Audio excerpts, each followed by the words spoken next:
নমস্কার, আমি দীপা। আপনাদের সকলকে রায় কিশোরী দীপা অর্থাৎ সনাতন ধর্মীয় তথ্যমূলক চ্যানেলে জানাই সুস্বাগত। আপনাদের চোখের সামনে অনেক কিছু উদ্ভিদ বা বৃক্ষ থাকে, যে গাছের ফল, যে গাছের পাতা, যে গাছের শিকড়, সেগুলি এতটাই শক্তিশালী, সেগুলির মধ্যে এতটাই দিব্য গুণ থাকে যে একজন মানুষকে বা একজন মানুষের ভাগ্যকে তৎক্ষণাৎ পরিবর্তন করতে পারে। সেই উদ্ভিদগুলির মাধ্যমে মানুষ দরিদ্র থেকে অনেক বড় মাপের ধনবান ব্যক্তি হতে পারে। আজকের এই ভিডিওতে আমি আপনাদেরকে তেমনই একটি গাছের কথা বলবো, যে গাছের সাহায্যে মানুষ তার ভাগ্যকে বদলে দিতে পারে।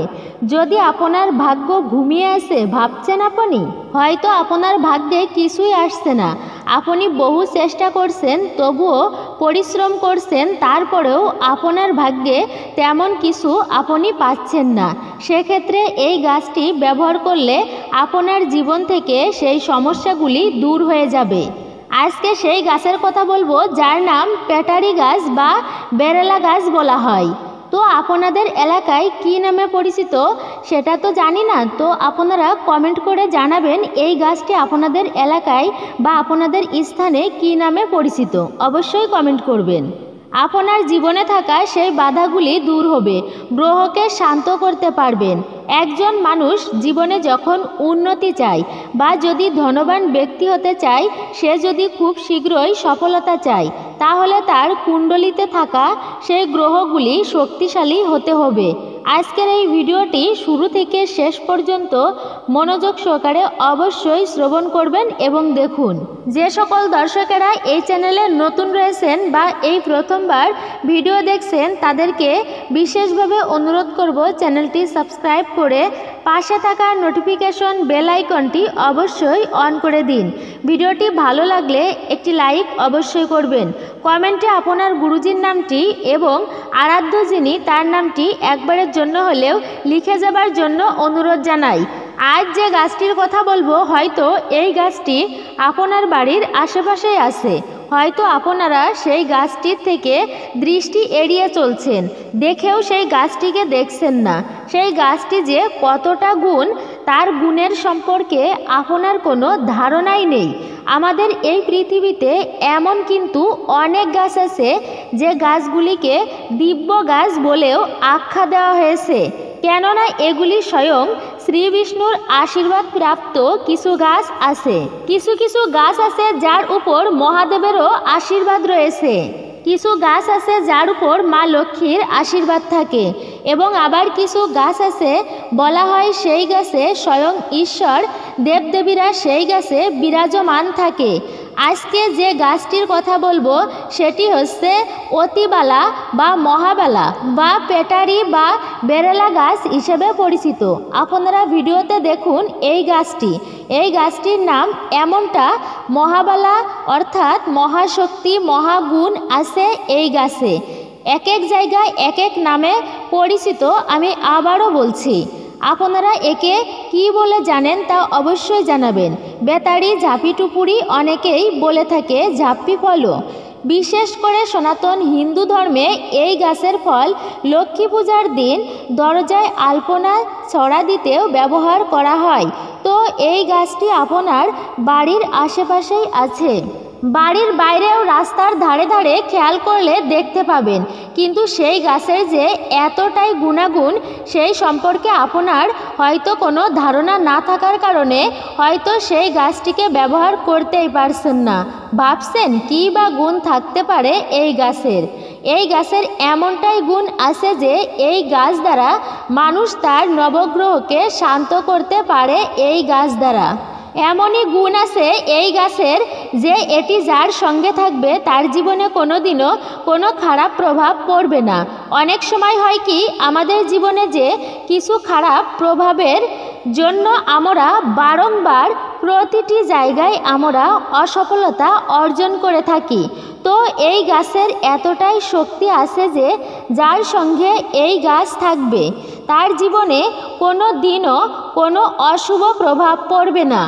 বাড়িতে যদি কেউ এই গাছ রাখে তবে এটি বাড়ির যত ধরনের কষ্ট আছে, আর্থিক কষ্ট, মানসিক দুশ্চিন্তা, বাড়িতে কলহ, ঝগড়া ঝামেলা, শান্তি নেই, বলা হয় এই গাছ যে বাড়িতে থাকে সেই বাড়িতে সকল ধরনের কষ্ট নাশ হয়ে যায়, বাড়িতে সকল পীড়া দূরে যায়। এই গাছ থাকলে ধন সম্পদের পরিমাণ খুব পরিমাণে বৃদ্ধি করে।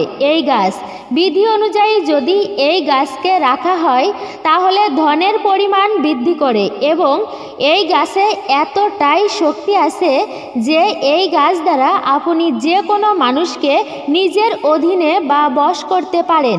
অনেক সময় আছে আপনি কঠোর পরিশ্রম করেও ব্যর্থ হচ্ছেন, আপনার মনে হচ্ছে হয়তো ঈশ্বর আপনার কোনো কথায় গুরুত্ব দিচ্ছেই না, আমাদের থেকে মুখ ফিরিয়ে নিয়েছেন। তবে তাদেরকে বলছি, যদি এই গাছ দ্বারা আপনার ইষ্ট বা আরাধ্যকে প্রসন্ন করতে পারেন, তার আশীর্বাদ কৃপা প্রাপ্ত করতে পারেন এবং আপনার যা মনোবাসনা তিনি তা পূর্ণ করবেন, এতটাই গুণাগুণ রয়েছে এই গাছের। একটি একটি করে নিয়মগুলো জানানো হবে যে কিভাবে কখন সঠিকভাবে এই গাছকে ব্যবহার করবেন।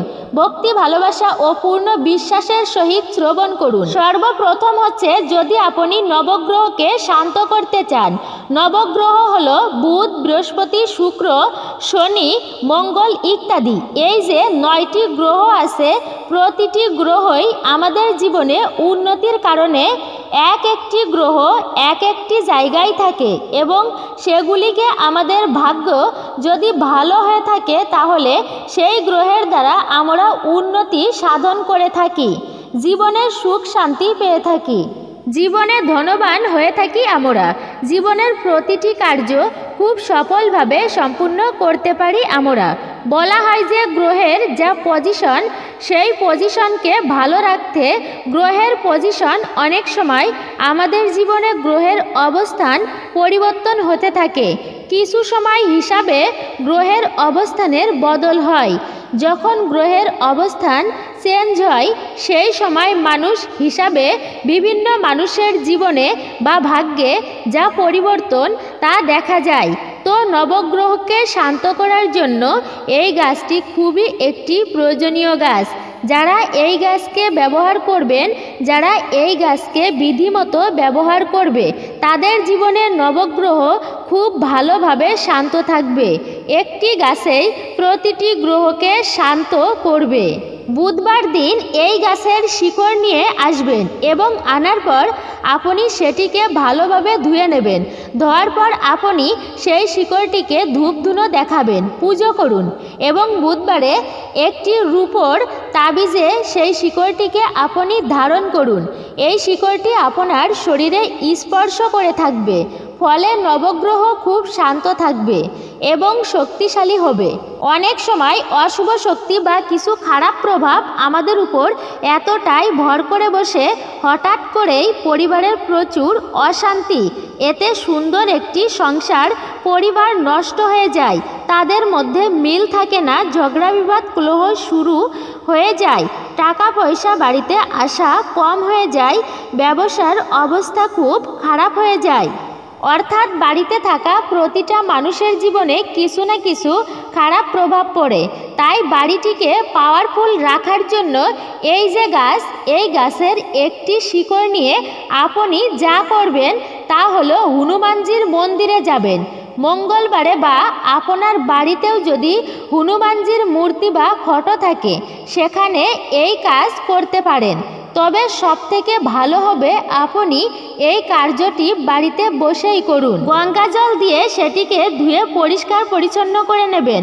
আর যদি গঙ্গা জল না থাকে তবে সাধারণ জল দিয়েই আপনি ধুয়ে নেবেন এবং হনুমানজির চরণের সামনে, ফটো বা মূর্তির চরণের সামনে শিকড়টিকে আপনি রেখে দিন।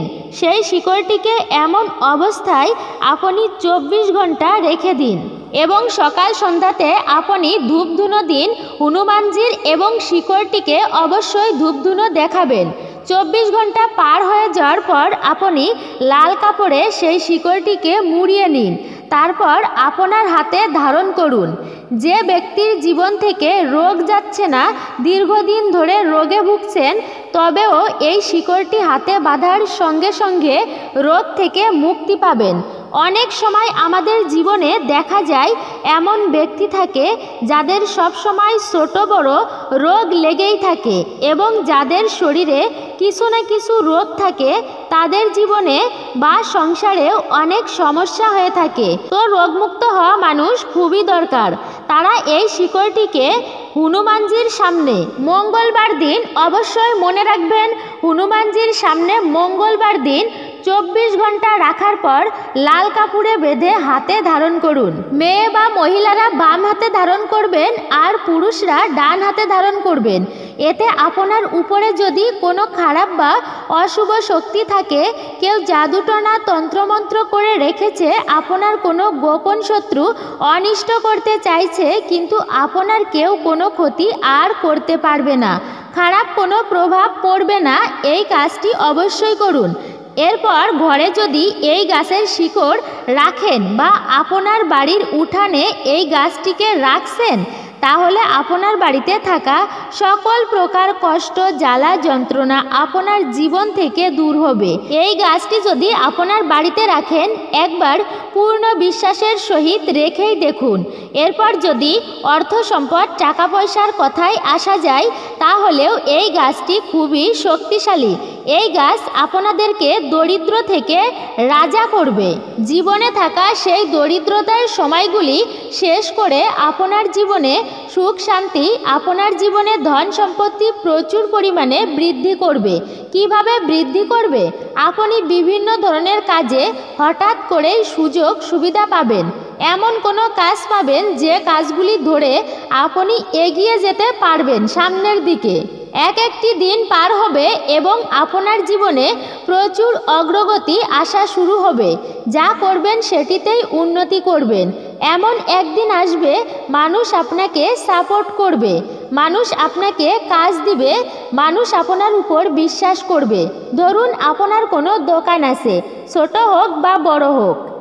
আপনার দোকানে যদি তেমন কোনো জিনিসপত্র নেই, পুঁজি নেই, মূলধন নেই, আপনার দোকানটি গ্রাহকের সংখ্যা কমে গেছে আপনার দোকান থেকে, তাহলে এই উপায়টি আপনি অবশ্যই একবার পূর্ণ বিশ্বাসের সহিত করেই দেখুন। সেক্ষেত্রে আপনাকে একটি লাল কাপড় বা সাদা কাপড়ের টুকরো নিয়ে নিতে হবে এবং এই গাছের শিকড়টিকে ধুয়ে পরিষ্কার করে নিয়ে ধূপ ধুনো দিয়ে পুজো করুন সেটিকে।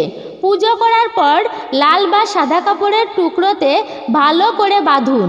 তারপর আপনার দোকানে যেখানে ক্যাশ বাক্স আছে, সেখানে কিন্তু দেবী লক্ষ্মীর স্থান, অবশ্যই মনে রাখবেন। সেই ক্যাশ বাক্সে এটিকে রেখে দিন, অথবা বাড়িতে আলমারি বা যেখানে আপনি আপনার টাকা কড়ি রাখেন, সেখানে আপনি এই শিকড়টিকে লাল কাপড়ে বা সাদা কাপড়ে সেটিকে বেঁধে আপনি রেখে দিন। এই কাজটি করুন। যদি আপনি কাউকে বশ করতে চাইছেন, কেউ হয়তো আপনার কথা শুনছে না, অবিশ্বাস করছে, আপনাকে কেউ গুরুত্ব দিচ্ছে না, আপনাকে সম্মান দিচ্ছে না, এমনটা যদি হয়ে থাকে, তাহলে যা করবেন, এই গাছের শিকড় নেবেন, শিকড়টি ধুয়ে নেবেন, তারপর এই শিকড়টি পেস্ট করে নেবেন, অর্থাৎ গুঁড়ো করে নেবেন। এটি দিয়ে প্রতিদিন আপনি আপনার কপালে এই গুঁড়ো দিয়ে তিলক পরবেন অনামিকা আঙ্গুলি দিয়ে। ডান হাতের অনামিকা আঙ্গুলি দিয়ে এটিকে তিলক করে পড়ুন। এর ফলে আপনি যাকে বশ করতে চাইছেন সে আপনার কথা শুনবে, অর্থাৎ সেই ব্যক্তি আপনার মন মতোই চলবে, আপনাকে গুরুত্ব দেবে, সম্মান করবে। যেখানে যাবেন সকলে আপনাকে শ্রদ্ধা সম্মান করবে। তাই যদি বিশ্বাস থাকে তবে কাজটি আপনি করতে পারেন। এই গাছটি আমাদের জীবনে অনেক ভালো প্রভাব দিয়ে থাকে, তবে সেই গাছগুলি যদি আমরা বিধিমতো সময় অনুযায়ী সেগুলিকে ব্যবহার করতে পারি।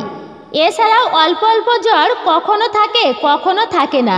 নানাবিধ পরীক্ষা নিরীক্ষায় দেখা গেছে ম্যালেরিয়া, ফাইলেরিয়া, কালাজ্বর, রাজযক্ষা অথবা কোনো জীবাণু সংক্রমণজনিত জ্বর এটি নয়, অথচ কোনো ওষুধে জ্বর আর সারছে না। এদিকে দিব্যি খাচ্ছেন, দাচ্ছেন, ঘুরছেন, ফিরছেন, ঘুমাচ্ছেন। এমন হলে পেটারি গাছ বা মূল শুকনো 5 গ্রাম কাঁচা হলে 10 গ্রাম নিয়ে একটু থেতো করে 3 অথবা 4 কাপ জলে সিদ্ধ করে কাপ দেড়েক থাকতে নামিয়ে সেকে সেটিকে দিনে 2 বা 3 বারে খেতে হবে। অথবা এর বীজ চূর্ণ 2 গ্রাম মাত্রায় দিনে 2 বা 3 বার দুধের সঙ্গে মিশিয়ে খাওয়া চলে। এভাবে মাসখানিক ব্যবহার করলে জ্বরটাও চলে যাবে, প্রস্রাব পরিষ্কার হবে, শরীরে বল আসবে। এই অবস্থায় সহজপাচ্য ভোজন গ্রহণ একদমই করবেন না। তো সুপ্রিয় দর্শক বন্ধুরা, এই ছিল আমাদের আজকের ভিডিওটি কেমন লাগলো তা কমেন্ট করে অবশ্যই জানাবেন। যদি কোনো প্রশ্ন থাকে সেটাও জানাবেন। ভিডিওটি ভালো লাগলে একটি লাইক অবশ্যই করবেন। কমেন্টে জয় হনুমানজির জয়, জয় মা লক্ষ্মী অথবা আপনার গুরুদেবের নামটি একবারের জন্য হলেও লিখে যাবার জন্য অনুরোধ জানাচ্ছি। আর আপনি যদি আমাদের চ্যানেলের নতুন দর্শক হয়ে থাকেন তবে চ্যানেলটি সাবস্ক্রাইব করবেন, পাশে থাকার নোটিফিকেশন বেল বাটনটি অবশ্যই অন করে দিবেন। সকলে সুস্থ থাকুন, ভালো থাকুন, পরম করুণাময় ঈশ্বরের অশেষ কৃপায়।